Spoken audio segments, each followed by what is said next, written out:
जिजाऊ एक राजमाता, मातीच्या कुशीतून घडवणारी स्वराज्य मी आई आज तुमच्याकडे बोलत आहे. मी केवळ एका राजाची आई नसून मी एका विचारांची जननी आहे. मी तलवारीला धार देणारी नाही, तर मी माणसाच्या मनाला धार देणारी आहे.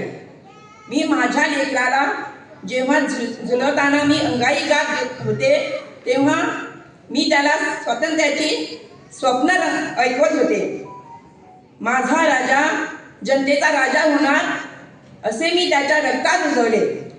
माझ्या डोळ्यात पाणी होतं, पण मनात भीती नव्हती, कारण मला माहीत होते की जो मुलगा आईच्या शब्दावर वाढतो तो केव्हाच गुलामगिरी स्वीकारत नाही. मी शुभाला सांगितले, तू जर शत्रूशी लढता मरण आले तर बेहत्तर, पण अन्यायाशी कधी तडजोड करू नकोस. तू तलवार उचलशील तर अब्रू लुटण्यासाठी नाही, तर अब्रू वाचवण्यासाठी असली पाहिजे.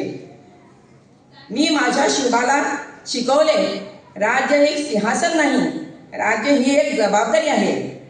आणि प्रजेच्या राज्यातील डोळे पुसणे ही एक मोठे राजपण आहे. मला एक अभिमान आहे. माझ्या शुभाने फक्त किल्ले नाही जिंकले, तर त्याने माणसांची मनं जिंकली. धर्म, जात, भाषा यांच्या भिंती मोडल्या आणि मजबूत स्वराज्याची पायभरणी केली. आणि एक ऐका, आज मी इतिहास नाही, मी आज जिवंत आहे. आज जी आई आपल्या मुलाला संस्कार शिकवते, जो शिक्षक आपल्या विद्यार्थ्याला दिशा देतो आणि जो तरुण आपल्या तरुणात जो अन्याय वागतो, तिथे मी जिजाऊ आहे.